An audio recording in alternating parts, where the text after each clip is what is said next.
Hello and welcome to our Edge Sports and Football Outsiders Super Wildcard Weekend Preview. I'm Ian O'Connor and I'm joined by Edge Sports co-founder Frank Frigo, Football Outsiders Editor-in-Chief Aaron Schatz, and Edge Sports Senior Data Scientist Scott Brown. With the NFL's playoff expansion this year, this will be the first year with 6 opening round games. The NFL is calling this the Super Wildcard Weekend, and we're here to preview every game as well as make our game picks and Super Bowl predictions. We'll begin with the first game of the weekend, which should be one of the better games of the weekend, Indianapolis at Buffalo. This is the Bills' third playoff appearance in 4 years after missing the playoffs for 17 straight seasons, and it's their first home playoff game since 1996. Now, Aaron, Buffalo is number 1 in Football Outsiders weighted DVOA and 4th in total DVOA for this season. Is one of these more predictive than the other as far as playoff performance goes, and what are some things you're looking for in this matchup? Sure. Weighted DVOA is a little bit more predictive than total season DVOA. We actually worked on it a little bit this last offseason to change the weights in the weighted DVOA to make it a little bit more predictive. And Buffalo's defense has been what's really improved. Their defense is 7th in the league since week 10. And what's interesting also is Indianapolis has seen sort of a switch in which part of the team is good and which part of the team is not so good. Their offense was 22nd in the first half of the year, but 7th in the second half of the year. But their defense has gone from 3rd in the first half of the year to 14th in the second half of the year. Great, and as far as these coaches go, Frank Reich is known as one of the more analytical coaches in the league. But how does McDermott stack up against him? We're going to go to our own Frank to see how these two coaches fared this season in terms of decision making. Yeah, so both Frank Reich and Sean McDermott were in the top tier of our coaches in our critical call index, our CCI. McDermott finished the season in the 8th position, and Reich was actually number 1 there. Reich was in the running for the overall coach of the year right until the very last week. But specifically on the CCI, how they perform on these critical, very sometimes highly leveraged, pivotal decisions on fourth downs, Reich has been excellent. McDermott has been very good. I think we would give a slight nod to Reich in this category in this matchup. Yeah, and as far as the betting market goes in these, NFL is a big betting sport, especially when it comes to the playoffs. So we'll go to our betting analyst, Scott. What are you seeing from the betting markets in this one? Is there any value that stands out to you in this game? Yeah, sure. So this game opened at 6.5. Indianapolis is an underdog, getting 6.5 points at Buffalo. And we ran this game through our model. It looks like we actually give the edge to Indianapolis, taking the points. And we expect it to be a very good game. Buffalo is obviously a very strong team and, one of the betting favorites by many bettors across the country. But yeah, as far as our model goes, we really like Indianapolis and give them the edge in this matchup, taking the points. Great. Well, can't wait to get the weekend started off with that game. But next, we'll turn to Saturday's second game that comes right after that one. It's a third NFC West clash between the Rams and the Seahawks. Now, the biggest question mark in this one is whether Los Angeles quarterback Jared Goff will play. Based on what we've heard from Sean McVay, this will be a game-time decision. But, Aaron, how much does that really matter in this one based on what we've seen from these two teams this year? Well, I mean, Wolford played okay in his game. That being said, it was the worst offensive game of the year for the Rams, partly because Cam Akers, who came back and was somewhat hobbled by an injury, he came back from that injury but was terrible in this game. I think that even though Wolford's passing was a little bit better than what Goff had been in his last couple games while he was still healthy, I think you have to assume that over the longer term, a backup quarterback is not going to be as good as a starting quarterback. So it would be better off for the Rams if Goff was able to start, even though Wolford can do some things running the ball, for example, that Goff can't do. I will say an interesting thing about this game is the way that the narrative that has formed around the Seattle Seahawks is true of the Rams even more than it is of the Seahawks. So the Seahawks have improved in defense and declined in offense between the first and second halves of the year. But Los Angeles has also improved in defense and declined in offense even more than Seattle has. Yeah, that Seattle defense beginning of the season, especially the pass defense, was just terrible. But it does, like you said, they've improved quite a bit, especially in the second half of the season there. And now, as far as the Rams go, in the first couple seasons, Sean McVay was perceived as a pretty aggressive coach, but he didn't ever really finish very high in our coach rankings. Meanwhile, nobody's confusing Pete Carroll for an aggressive fourth down coach. So, Frank, do you see that changing for either of these two coaches in this game? Well, both McVay and Carroll did not score very well in our CCI rankings this year. They were really at the sort of bottom of the pack and in like 29th and 28th position. So I don't see any real clear edge here. You just never know in these games who's more likely to, step up and be more aggressive in a crucial situation. But I don't really see going into this matchup that either one of these is showing much of an edge there. And we saw Pete Carroll. He was very bad last year. Like you said, this year did not score very high. He was very bad last year as far as fourth down decision making goes. And it ended up hurting him in their playoff loss to the Packers. He had a fourth down late in the game. They punted, and I don't think they ever got the ball back. So now, Scott, you followed this market fairly closely since the matchup was finalized. We talked about Goff. What have you seen happening with the line there? Have there been some changes where people might think Goff is going to play? They don't think he's going to play. What's going on there? Yeah, this game is very interesting for that reason. The line actually opened Los Angeles +5 and has since moved down to Los Angeles +3.5. Obviously, the Goff injury occurred heading into Week 17, and looking at some of the line movements that occurred during that week, it looks like the market's valuing Goff at about 3 points. So definitely keep an eye on that as kickoff approaches. Certainly any news that breaks regarding his status will definitely have the potential to move things. Our model in looking at this game gives a slight edge to Los Angeles. Of course, there's really a lot of uncertainty around that, based on this injury. So, although we give a slight edge to Los Angeles, we think with a healthy Goff, these two are two pretty evenly matched teams. But of course, with him out, even if he does come back, he may be hampered by that thumb injury. So we could totally understand sitting this one out or even going the other direction and betting on Seattle. Yep, and like Aaron mentioned, and like you said, there, Goff, it's obviously better to have your starting quarterback there than to have a backup in. So that'll be definitely something to watch for this game. And the nightcap for Saturday is Tampa Bay at Washington. So this is another playoff drought that was broken this year. It's Tampa Bay's first playoff appearance since 2007, which was the third longest active playoff drought coming into this season. On the other hand, Washington is probably the most unexpected new playoff team. They've got a horrible offense. Aaron, what is going on with their offense there? What do you see in this game? Yeah, Washington is third in the league in our ratings on defense, dead last on offense. It is the worst offense to make the playoffs in the history of our ratings going back to 1985. And that's the problem with this game, is that the Tampa defense is almost as good as the Washington defense. But how on earth is Washington going to score on Tampa? Because the Tampa offense is so much better than the Washington offense. And there's a really great matchup in the trenches on this game, just watching the Washington front four against the Tampa Bay offensive line.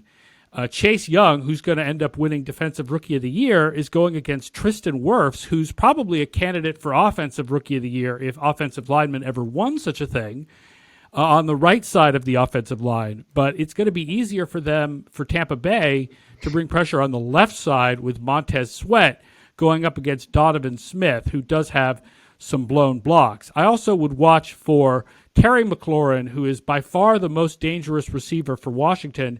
He had 134 targets, while no other wide receiver on that team had more than 50. Yeah, so they're going to have to look and get some other guys to step up, as it always seems to be with these playoff teams. You need some unsung heroes to come through.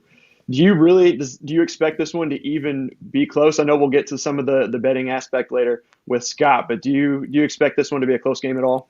Well, there's this narrative out there that Tom Brady struggles in night games because they're quote-unquote past his bedtime. And there's no question Brady struggled in night games this year.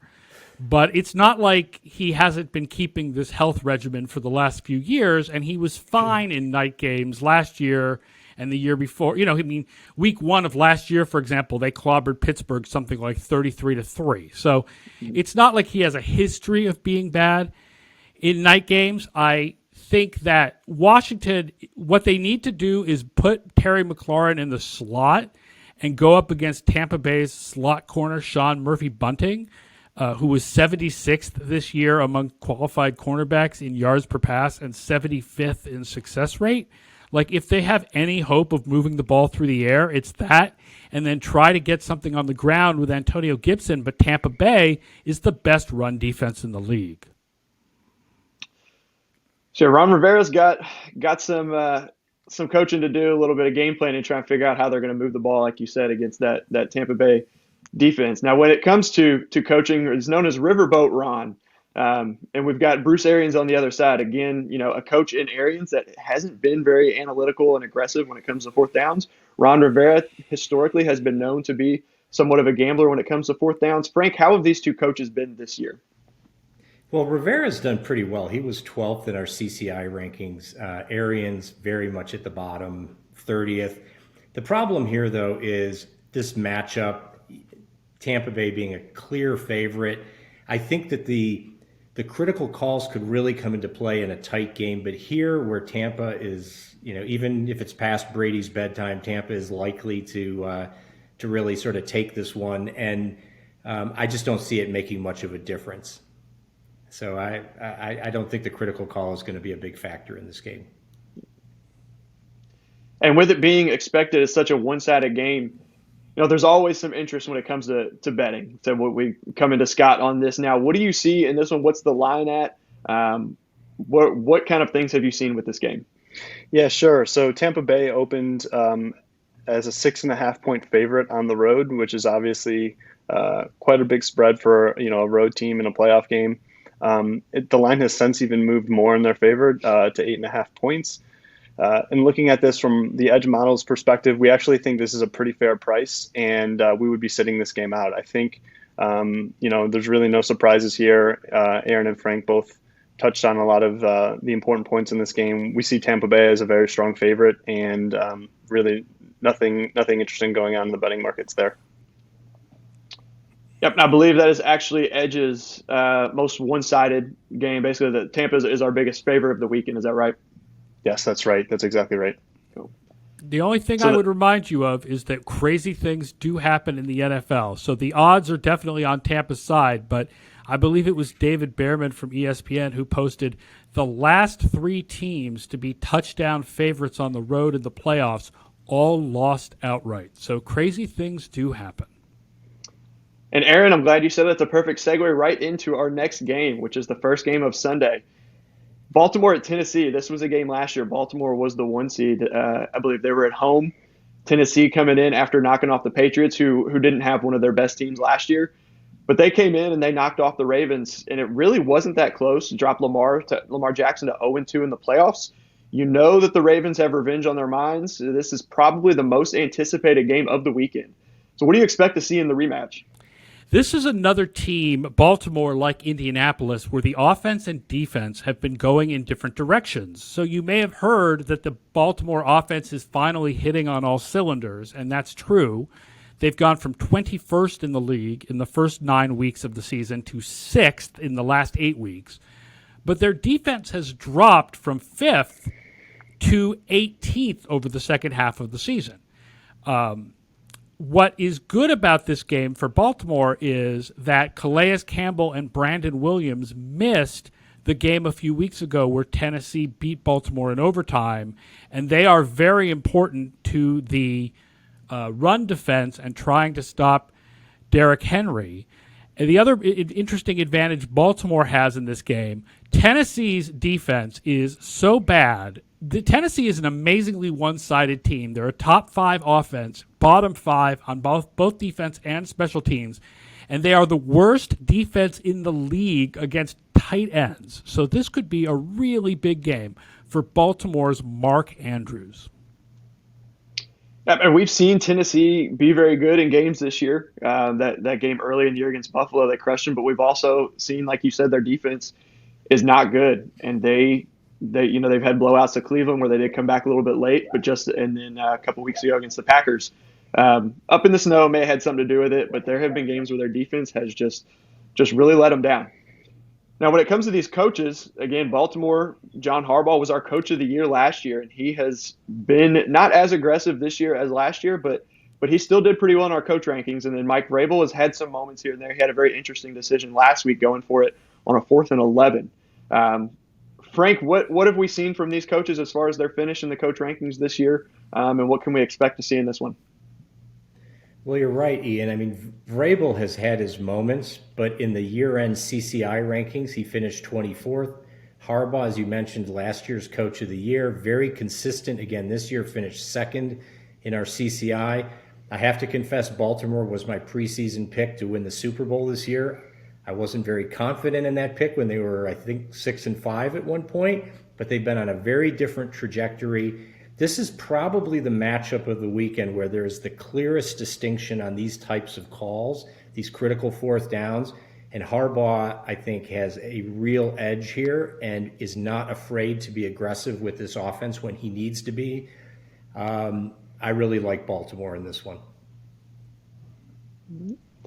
Like you mentioned, as being a Super Bowl pick and Baltimore coming on of late, they weren't doing too well there in the middle of the season.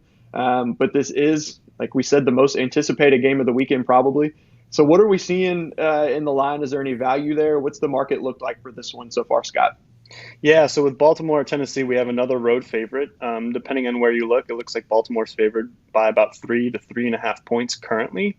It's very important to distinguish those two lines. So at 3.5, we actually get the edge model actually gives a slight edge to Tennessee taking the points, but at only 3 points, we think the game's more or less fairly valued, and we expect there to be a lot of points scored in this game. Both teams have very strong rushing offenses, so yeah, it should be a very fun, closely matched game. This game has I think the highest market total of all of the weekend games, with the market currently at, I think, 55 points for the over-under, something like that. And as Scott mentioned, not all spreads are created equal. Going from 3 to 3.5 is a very clear distinction. It's not like going from 4 to 5 or 5 to 6. So that makes a big difference in how you look at this one. That's right. Yeah, so this is definitely going to be one that we'll have our eyes on, as well as the rest of the NFL, especially like we mentioned after what happened last year with Tennessee coming in and shocking the Ravens. So they're looking for revenge. And now on to another rematch from years ago. We've got Chicago and New Orleans. This one is another one that's not very close. New Orleans has had 3 straight close playoff losses, though, a couple heartbreakers. That Minneapolis Miracle, the no call and the pass interference a couple years ago against Los Angeles, and then an overtime loss to Minnesota last year. Meanwhile, Chicago started off 5-1. A lot of people were saying, could they be the worst 5-1 team ever? They then lost 6 straight, but they finished well with Trubisky to make the playoffs with a little bit of help in Week 17. What have we seen from New Orleans and Chicago this year, Aaron? And what have you seen from them that gives you some idea for what this game is going to look like? There's no question that the Chicago offense has improved over recent weeks, but their defense has declined at the same time. Their offense has gone from 28th in the league in the first half of the year to 15th in the second half, but the defense has dropped from 4th to 21st, and the pass defense has dropped from 3rd to 28th. A lot of that is because of 2 Green Bay games where the Packers just filleted them. But Detroit's offense also passed really well against Chicago. So I don't know if the Chicago defense is quite as strong as advertised. I will say Chicago is 2nd in the league against running backs in the passing game. So that is a good strength to have against Alvin Kamara. But they're low in pass rush, despite the presence of Khalil Mack, 25th.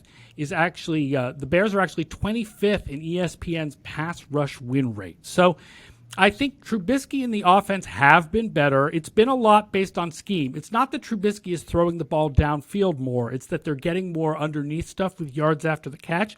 But their defense has declined at the same time, and New Orleans is the number 1 team in our ratings for the full season. They're good on both offense and defense. If they blow another playoff game here, it's time to break up the team. They should win this one easily. And we know Drew Brees has had some injury struggles. He made it back for the last couple games.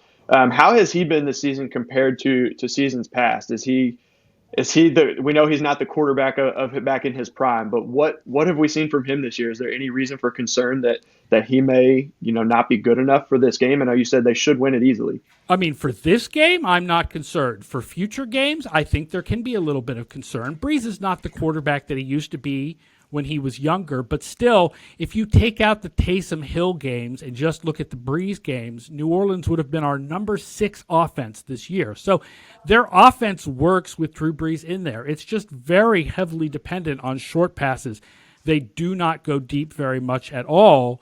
And I do say that, there are going to be teams later in the playoffs where that's going to be a problem. I don't think Chicago is one of those teams.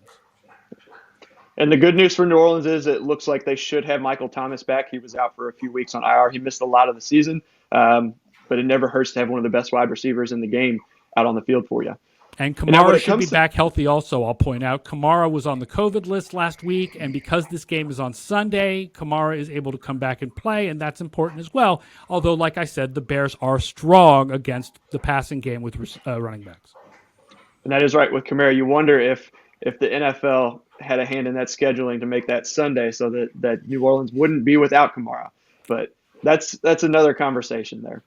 But when it comes to these coaches, we've got Sean Payton, who years ago was like John Harbaugh or Frank Reich, where he was seen as one of the most aggressive coaches in the league. What has happened to him this year, Frank? I don't think he's done too well, has he? No, he hasn't. He actually finished 32 out of 32 coaches in our CCI rankings, and Nagy finished at 19th. But I would exercise some caution in reading too much into that with Payton. He does sometimes pull some things out of his bag of tricks in big games. You just never know with him. So if you look at the CCI rankings of how they've performed during the course of the season, you'd want to give a nod to Nagy here. But I think that I'd sort of rate this as pretty even in this matchup, not a clear distinction between the two. And speaking of Nagy and his ranking, he actually did the last couple of weeks. He moved up a little bit in our coach rankings, I believe, the last 2 weeks of the rankings. And last week, although it wasn't included in our rankings because not every team plays a meaningful Week 17 game, he had, I think it was 5 fourth downs, fourth and shorts, where he went for it that were good for a cumulative pre-snap win probability increase of almost 20%. So we'll see if he keeps that going forward into the first round of the playoffs. As far as the betting market, this is another game like that. Yep. Sorry, I was going to add one more thing. Go ahead, Frank. Something to think about in these games, and is that often when you have a coach who is a big favorite in a game, they can get a little bit conservative on some of these calls because they sort of go in with an expectation that they're supposed to win the game and they don't need to take many chances. So that could play into this a little bit, as this is the biggest spread of the weekend. And speaking of the biggest spread of the weekend there, we have another one that's more of a one-sided game, just like we have with Tampa Bay, Washington. Scott, is there anything that you found in this game as far as the betting lines go? Yeah, well, I mean, Chicago comes in as 10.5-point dogs to be exact, and that's as you highlighted, the biggest difference on the board between any two teams. New Orleans is the home team as well, so they'll get to play in familiar territory in front of a few fans. And looking at this game, obviously we think, New Orleans is deservingly the big favorite, but 10.5 points is a lot of points in the NFL, and especially between playoff teams. Chicago had a very interesting season with a very strong start and then followed it up by going on a long losing streak. So, there may be some doubt to this one, but we actually give Chicago a slight edge here. Like I said, 10.5 points is a lot, and their defense has been quite strong and should match up fairly well with the high-powered New Orleans offense. I will say this is a game where the line really matters. Like we were talking about 3 against 3.5. For a while, the line here was 9.5, and I could definitely see the idea of going with New Orleans at 9.5, but Chicago at 10.5 because obviously 10 is a big inflection point. That's exactly right. Yeah. Yep, and speaking of the home field advantage there, Scott, that you mentioned, I've seen some reports, but we'll see if it actually happens. But Peyton has mentioned, it's not out of the realm of possibilities of bussing in. I think he said like 50,000 people who had been vaccinated or tested to give them some extra fans at this game. Don't think that's too likely, but you never know. It's New Orleans football, and they want to win a playoff game. They're tired of these close defeats that we mentioned. But on to this last game of the weekend, which is an interesting one. It's Cleveland at Pittsburgh. It's Cleveland's first playoff appearance since 2002. They lost to Pittsburgh in the first round of that year. They also lost to Pittsburgh in their previous playoff game in 1994, but they're missing their head coach. Meanwhile, Pittsburgh started out 11-0. They lost 3 straight before their second half comeback victory versus Indianapolis, and then their narrow loss to Cleveland last week without Ben Roethlisberger, as well as a number of other players. Aaron, how do you see this one shaking out in Cleveland's first playoff game in quite a long time? Yeah, this is tough. Before you get to the head coach and the COVID issues, you start out with Cleveland as the weakest of the playoff teams by DVOA. They ranked 18th this year. But Pittsburgh has been in decline. Pittsburgh is 8th in our full season ratings, but they dropped to 10th in our weighted ratings. And in particular, their offense has been in decline. And I saw that as a reason to believe in an upset here, except you do not know really what the ramifications are of missing the head coach, as well as left guard Joel Bitonio, who is possibly going to be an all-pro this year. So that's a big loss also due to COVID for Cleveland. It makes this a really interesting game. I will also point out Pittsburgh's offense has been really good this year at getting out of third and long situations. So they've had a problem getting into third and long situations because of trouble on first and second down. But they rank 9th in offensive DVOA on third down. So their offense, while it's been declining, is a little bit better than I think people realize at getting out of those third and long situations. And Cleveland's defense, which is weak, has been 29th against the pass on third downs.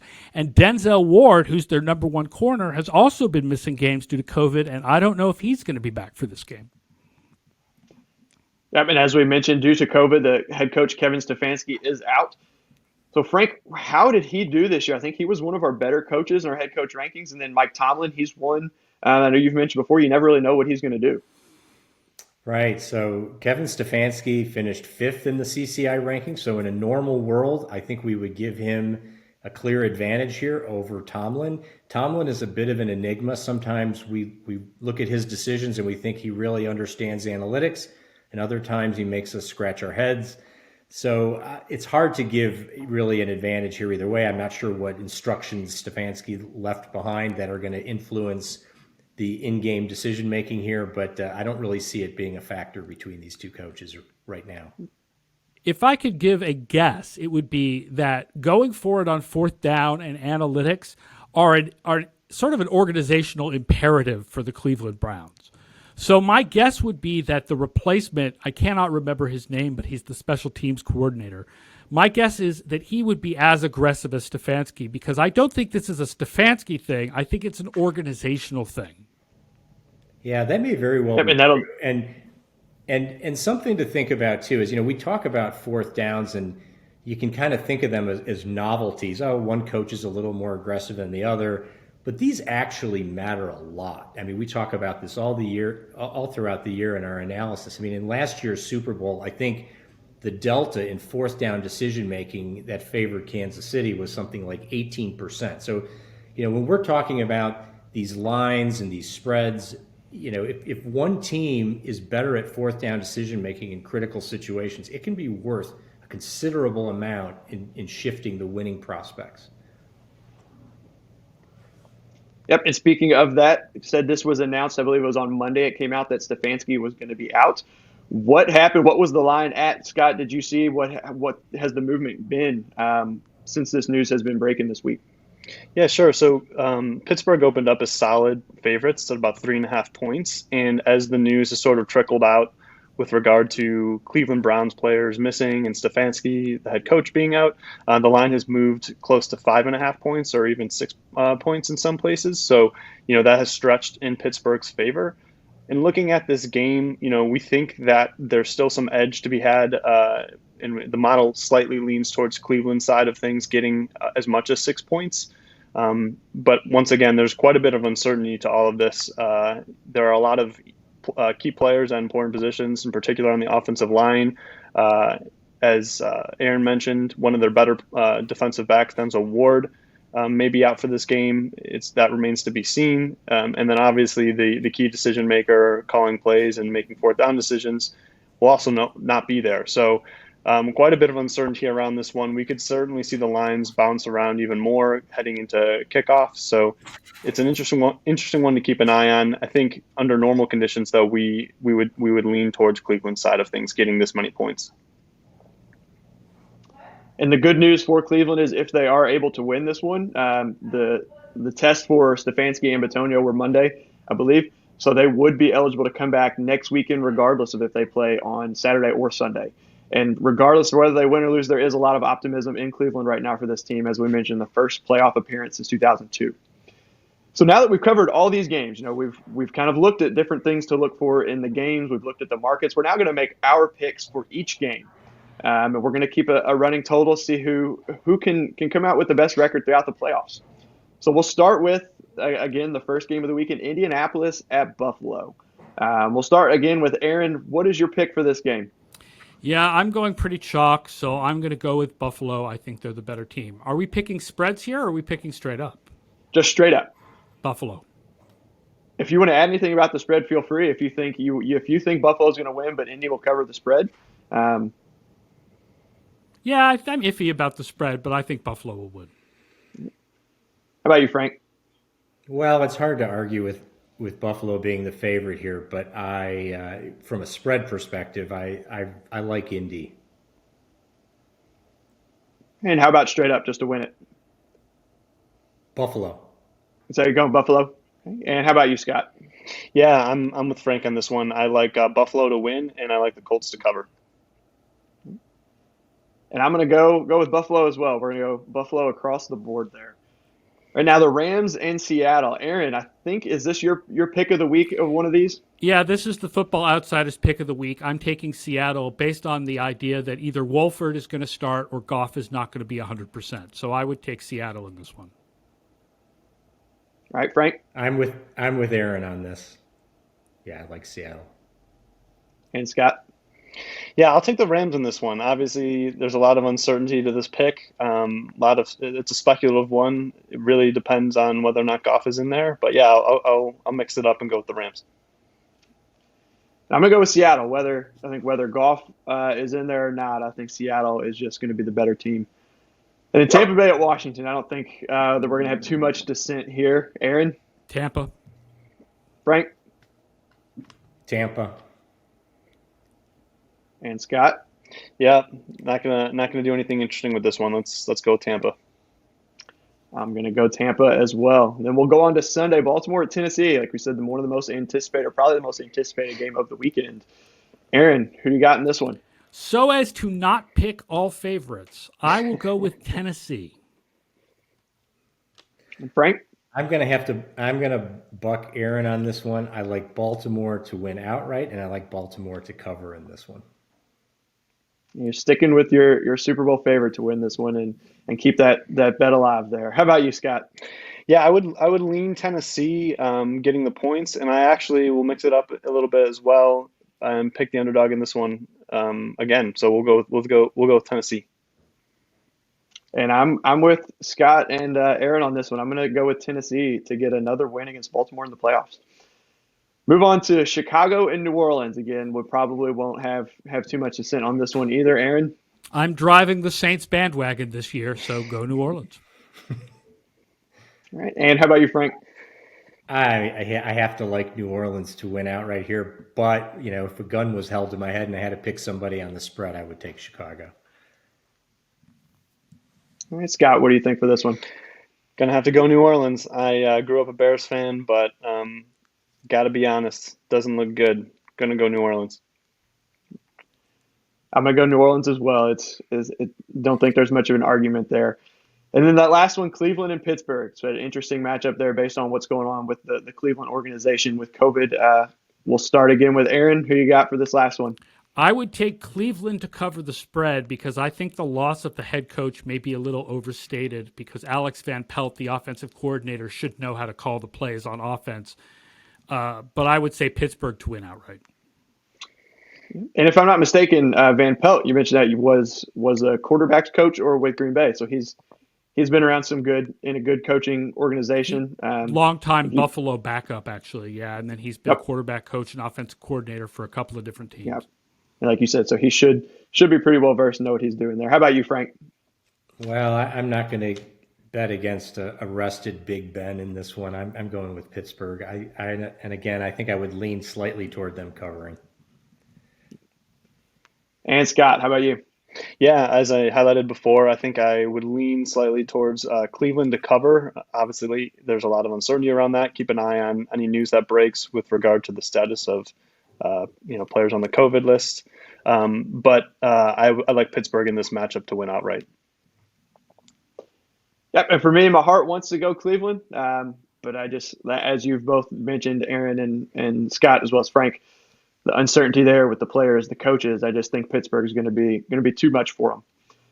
Now we'll move on. First round playoffs haven't started yet. Frank, you mentioned you made Baltimore your Super Bowl pick at the beginning of the season. So with the start of the playoffs, we're going to make our Super Bowl picks now. Aaron, who are you going? You riding the Saints bandwagon all the way to the Super Bowl, or you going a different direction? My pick before the season began was New Orleans over Kansas City, and I'm going to stick with it, although I'm a little scared of Brees and Lambeau, and I know that the Bills are hot. I figured that was my pick before the season. Let's stick with it. So New Orleans over Kansas City. How about you, Frank? I have to go with Kansas City. As much as I did have Baltimore preseason, Kansas City has just looked too good. I think I have to stay there. And Scott, what are you thinking?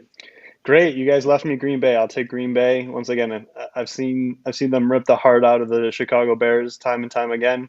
And when it comes to putting my money on a team that I think definitely shows up and has a very strong offense, I think Green Bay is going to have to be my pick. And I'm going to side with Scott. I'm going to be a homer here, but I'm going to take Green Bay over Kansas City. I think Kansas City. I know they haven't been as dominant, it seems, as they were last year, even the year before that. But I think they're going to make a run, and it'll be Rodgers versus Mahomes, and I think Rodgers will take it home with his second Super Bowl. All right. Anything else, guys, that you all have in mind you want to add before these games kick off?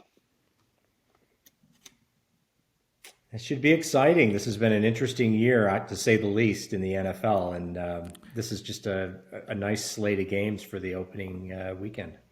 It should be tiring, and I'm hoping that one of the 4 o'clock games is a major blowout so that I can take a nap. Great. Yeah, let's just hope, Scott or Frank, as you mentioned, it's been a different year. The biggest thing I think to watch in these playoffs is going to be what we've already seen with Cleveland. It's the COVID list, people testing positive, teams losing some of their best players potentially for playoff matchups, which you really don't want to see. So if that happens, I can't imagine the NFL will make any schedule adjustments because they've been adamant about keeping on a timeline. So it'll be very interesting to see if that happens, how they go about that, and how things shake out. Join us again next week. We'll be doing the same thing here after these games. We'll do a review of the previous week's games briefly, and we'll look ahead to each of the following games. Enjoy the games this weekend.